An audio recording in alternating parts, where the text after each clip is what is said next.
Now, a couple of years ago, I don't know if you saw, I did some little cartoons of the First Minister of Scotland as Mary Poppins. I think I did two or three. I was quite pleased with them. This is my contribution to satire.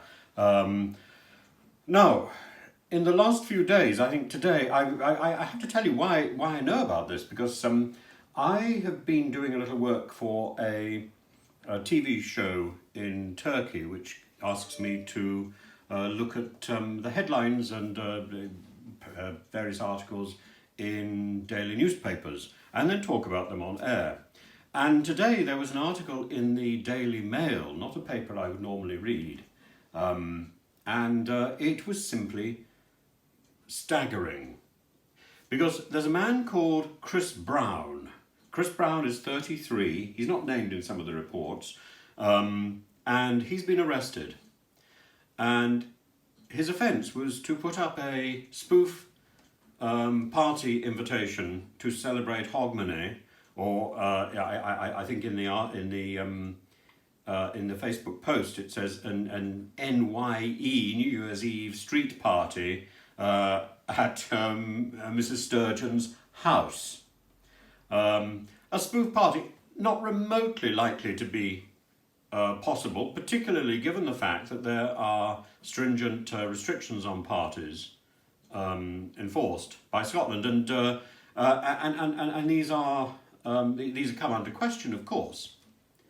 2,000 people signed up to this Facebook post. 700 people confirmed that they were going, and Nicola Sturgeon's sister, a lady called Gillian, complained to the police, and Chris Brown was arrested under section 127, part 2 of the communications offence, a law from 2003.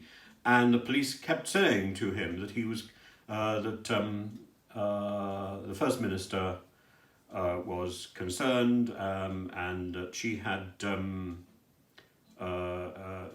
she was alarmed and she was distressed, that he was being arrested for causing fear, alarm, and distress. Now, he also posted a rather fetching photograph of Nicola Sturgeon on a swing. It certainly makes me feel that I really want to draw a picture of Nicola Sturgeon on. In fact, I shall. But it worries me so much that this is the state of humour in our country. If people can make a joke, which clearly is a joke, and then get arrested for it, this is a very worrying indictment on the state of satire today. I mean, as Frankie Howard would have said, "Ooh, I blame her. I blame her." Well, in this case, probably he does. The police kept saying, "No, it's not our decision. We've got orders from higher up. I blame her."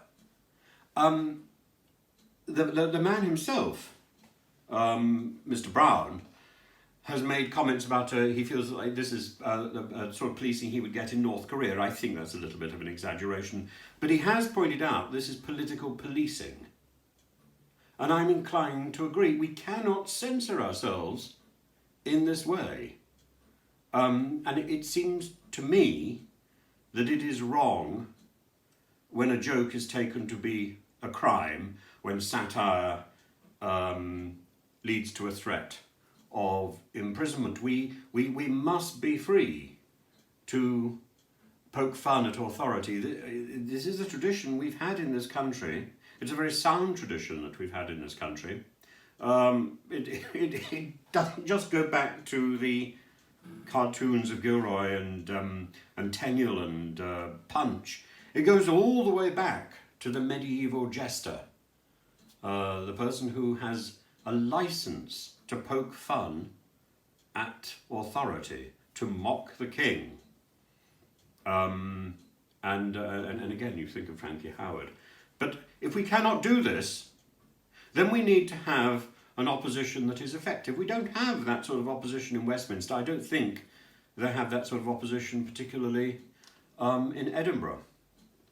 we either need to have an effective opposition, or we need to have the license of humour.